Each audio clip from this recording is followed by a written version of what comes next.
केपी ओलीले नै एमसीसीलाई 2072 पौष 10 गते र 2073 3 31 गते एमसीसी कार्यालय कार्यान्वयन काम गर्नका लागि 1 अर्ब 30 करोड नेपालको ढेकुटीबाट पैसा दिएको छ। संविधानको धारा 279 को उपधारा 2 को खले सुरक्षा एवं सामरिक सम्बन्धको विषय रहेछ भने तपाईले कसैसँग सम्झौता गर्नै पाउनुहुन्न। यो भन्दा घटिया यो देशका राजनीतिक दल र राज्य प्रणाली चलाउने अर्को कुरै हुनै सक्दैन। केपी शर्मा ओलीले एमसीसी को विरोध कहिले गरेछ?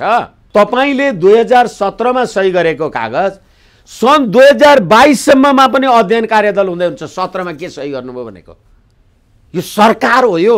No parliament dare pass any law which is opposed by the press or the public opinion.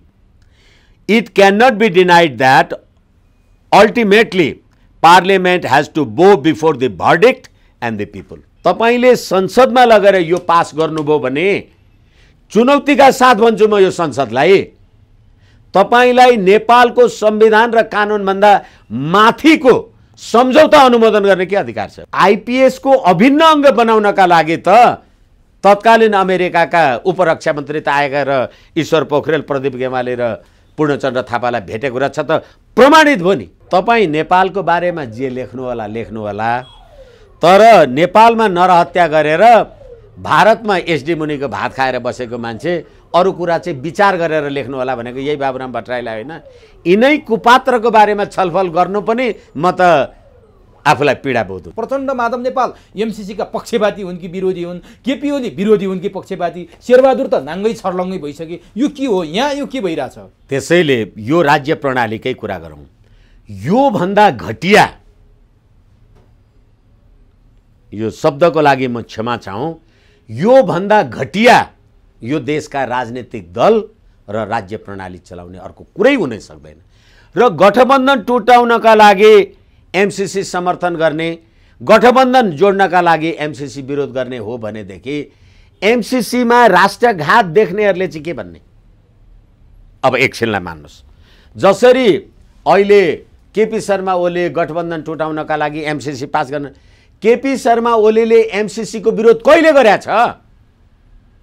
मैले तपाई कि यो एमसीसी पास गर्नका लागि केपी शर्मा ओली नै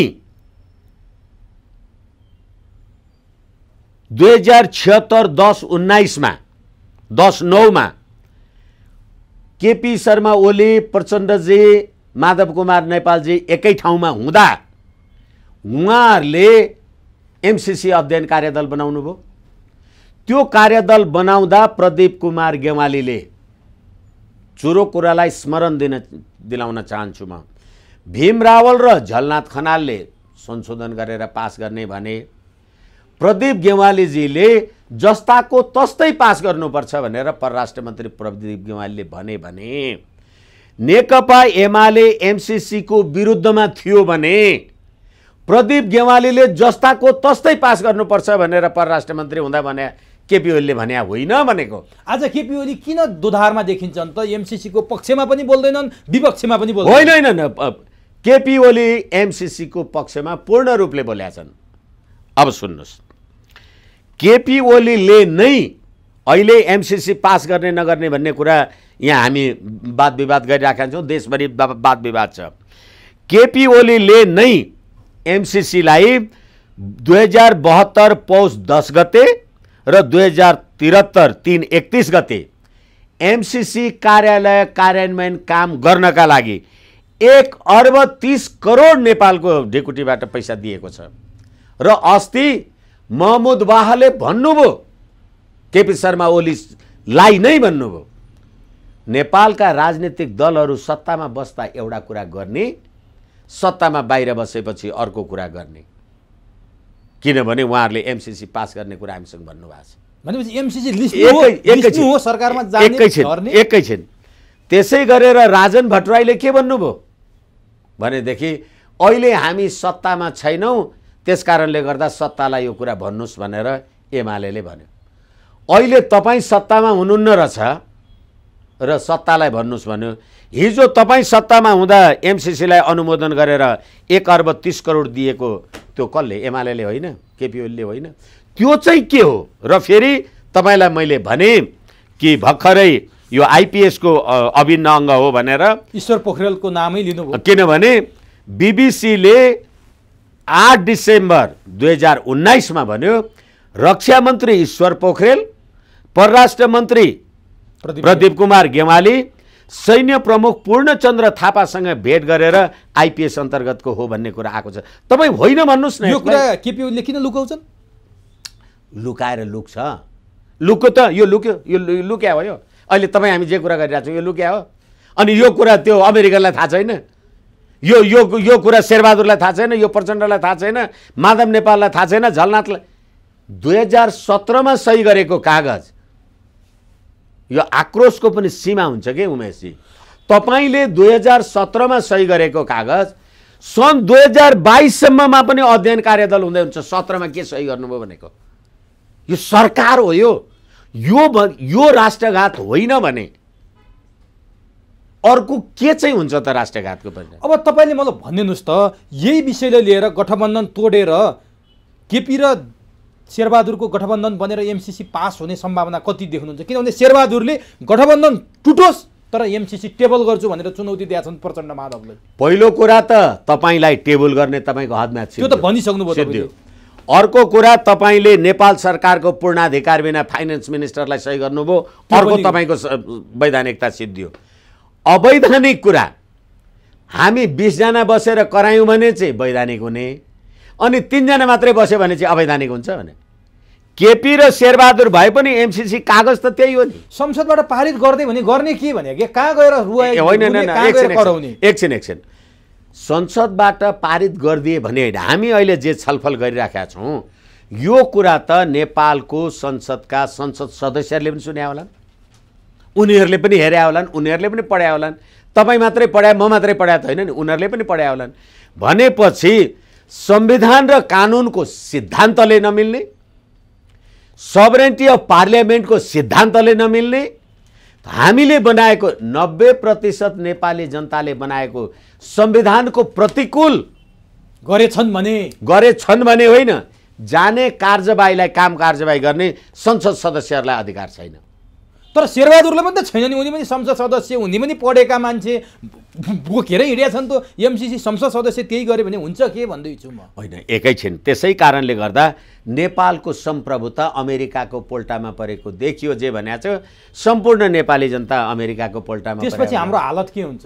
हाम्रो हालत, अनि त्यहाँबाट तपाईँले जुन रसुवा, केरुङ, काठमाडौँ आदि इत्यादि जे गर्नका लागि र त्यो एमसिसी प्रोजेक्ट लागू भएको ठाउँमा नेपालको कानुन नलाग्ने भएपछि र त्यो एमसिसी प्रोजेक्टको लागि ल्याएका साधन स्रोत जे छन्, औजारहरू, त्यसमा को मिलिट्री सैन्यहरू आउँछन् कि कोनी के आउँछन् कि उनीहरू सिमानामा हामीले त हेर्न पाउँदैनौँ, कानुनले दिँदैन। अनि त्यसले गर्दाखेरि फेरि पनि त्यो केयुएचओ वाला कुरा धेरैचोटि दोहोऱ्याएर मैले भनेको छु। चिनिया कम्युनिस्ट पार्टीका अन्तर्राष्ट्रिय विभागका उपमन्त्री केयुएचओ र उनका महानिर्देशक छुई यान भन्ने मान्छे 77/9/14 गते नेपाल आएर 2 दिन बसाइमा उनले के भनेका छन् भनेदेखि यहाँको राजनीतिक वातावरणले चीनमा पर्न सक्ने सुरक्षा खतराबारे तपाईहरुलाई सचेत गराउँछु भनेछ। भाषा हेर्नुस्, सचेत गराउँछु भने त्यसले गर्दाखेरि अमेरिकी शक्तिको चिनिया सिमानामा हुने जुन प्रकारको जे गतिविधि होला, जे गतिविधि होला त्यसले ल्याउने द्वन्द्वमा अनि यी नेपालका संसद सदस्यहरू यी सिंहदरबार र बालुवाटारबाट उहाँ के अरे रसुवा केरुङ काठमाडौँ कहाँ जान्छन् कि यी कहाँ पुग्छन् त्यतिखेर।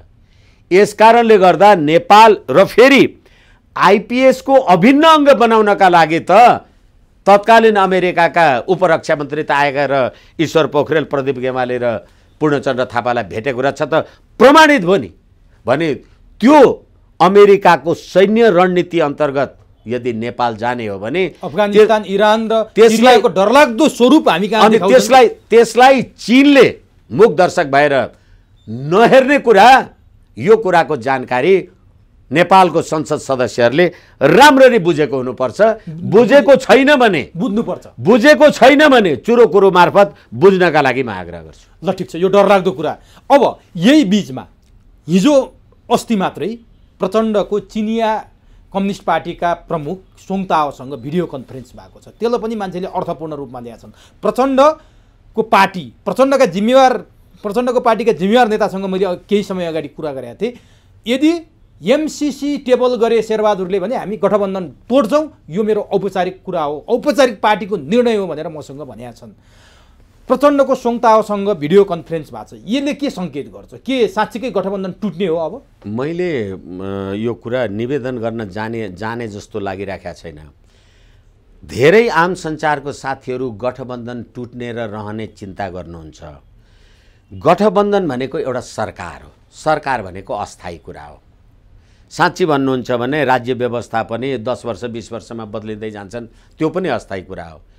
तर यो सरकारले त एमसीसीले अमेरिकालाई चिठी लेखेर मेरो देशको सम्प्रभुता नै त कहाँ पुग्यो भनेपछि सरकार रह्यो, देश रह्यो भने त यस्ता सरकार 10 वटा बनाउला न, गठबन्धन टुट्दै जाँला, गठबन्धन जोड्दै जाउँला, देशै सिद्धिने भयो भन्ने कुरा गर्छु।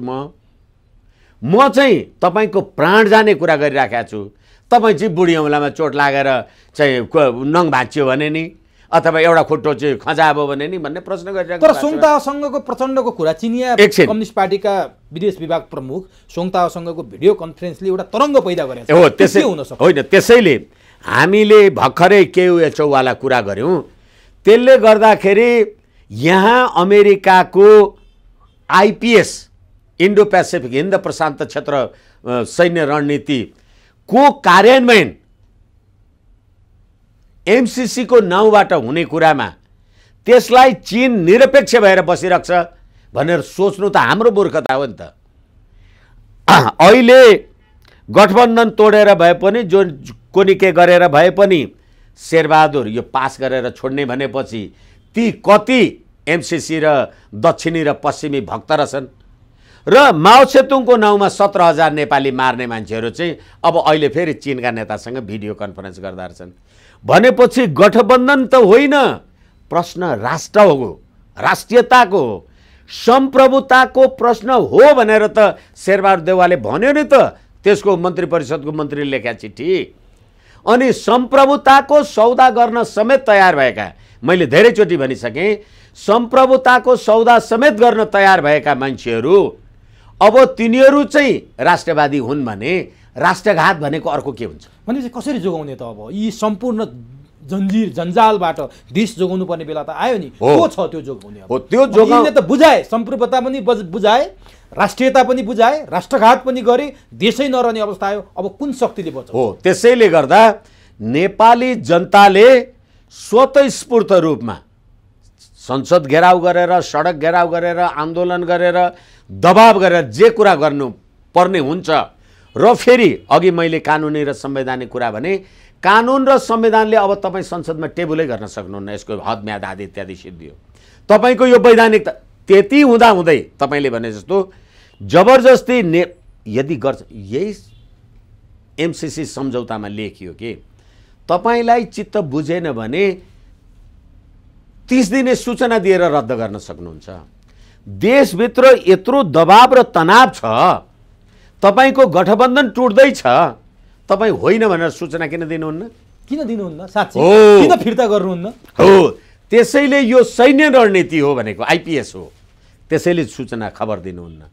होइन भने जम्मा 50-55 अर्ब नेपाली रुपियाँ भनेको कुन ठुलो कुरा हो? मैले जान्न खोजेँ नि, यत्रो करोडौँ नेपाली जनताको प्रेसर छ MCC पास नगर भनेर। उहाँ जनताको प्रतिनिधि पनि भन्नुहुन्छ, जनताद्वारा निर्वाचित भएर आएको म जनताको नेता पनि भन्नुहुन्छ, जनताले नगर भन्छन्। अमेरिकाको सरकारले गर भन्दा उतातिर लाग्नुहुन्छ, यतातिर फर्किनुहुन्न, किन भनेर म जान्न खोज्दैछु। होइन, यो फेरि अस्ति भर्खरै नेपाली काङ्ग्रेसको निर्वाचनको नतिजा पछाडि भारतीय नम्बर प्लेटका गाडी नेपाली काङ्ग्रेसको झन्डा राखेर बालुवाटारमा अथाह 2 दिन 4 दिनसम्म के अरे यो यो यो यो बधाई र सधाई गर्नलाई कुदे दौडे आए र फेरि विमलेन्द्र निधि र यो अर्को प्रकाशमान सिंहहरूले जसरी शेरबहादुर देउवालाई सहीछाप गरे र अध्यक्षमा जिताए अनि त्यहाँबाट एमसीसीको कुरा उठेपछि यी सबैको घात प्रतिघात कहाँ रहेछ त प्रमाणित भएको छ। त्यसैले नेपाली जनताले अब देश जनताको हो र जनतैबाट मन्त्री प्रधानमन्त्री राज्य सत्ता बन्ने र बिग्रिने र वितण्डा हुने र नहुने कुरा हो। यसै कारणले मैले भने अब जनताले यसलाई सशक्त प्रतिकार गर्नलाई सडकमा आउनुपर्छ। यो राज्य व्यवस्थाले नेपालको सम्प्रभुता अमेरिकी पोल्टामा हाल्यो। अनि बाबुराम भट्टराईले त गठबन्धन जोगाउनलाई एमसीसी पास गर्नुपर्छ, बरु एमसीसी पास गर्नतिर लगाउँ, यो गठबन्धन तोड्नतिर नलागौँ है भनेर भनिरहेछन् नि बाबुरामले। फेरि यसमा के भन्नुहुन्छ? बाबुरामलाई देशको माया छैन? त्यसो त गएको वैशाख 27 गते 78 वैशाख 27 गते केपी शर्मा ओलीले विश्वासको प्रस्ताव राख्दाखेरि बाबुराम भट्टराईजीले जे कुराको ट्विट गर्नुभयो र त्यसलाई मलाई लाग्छ भारतका विजय चौथाईवालाले नै होइन यो त सबै यो केपी शर्मा ओली भारतले पालेको कोनी के गरेको यसलाई परास्त गर्नुपर्छ के गर्नुपर्छ भनेर विश्वास गर्नु हुँदैन भनेर लेख्दाखेरि तपाईँ नेपालको बारेमा जे लेख्नु होला तर नेपालमा नरहत्या गरेर भारतमा एसडी मुनिको भात खाएर बसेको मान्छे अरू कुरा चाहिँ विचार गरेर लेख्नु होला भनेको यही बाबुराम भट्टराईलाई होइन। यिनै कुपात्रको बारेमा छलफल गर्नु पनि म त आफूलाई पीडा बोध हुन्छ। तर कतिपयले के भन्छन् भने नि यो एमसीसी जुन तरिकाले उठाइयो नि सधैँभरि नेपाली जनताको माथि मैले अघि पृष्ठभूमिमा पनि भने एउटा डरलाग्दो तरवार जस्तो ह्याङ्गिङ झुन्डाएर राखिएको छ एमसीसी। अहिले चुनाव गर्न सरकार यो गठबन्धनलाई मन छैन, तयार छैनन्। जेठमा चुनाव घोषणा गरिहाले, त्यो घोषणा जेठभरिमा गर्ने भनेर उनीहरूले एउटा निर्णय गरे। त्यो चुनाव नगर्ने प्रपञ्चका लागि फेरि एमसीसी ल्याएर भद्रगोल गर्ने एउटा रणनीति हो भन्छन् कतिपयले। अमेरिकाले फेब्रुअरीभरि मात्रै डेडलाइन दिएको छ भन्छन्। यो के लाग्छ तपाईँलाई? अनि यो चुनाव नगर्दा के हुन्छ?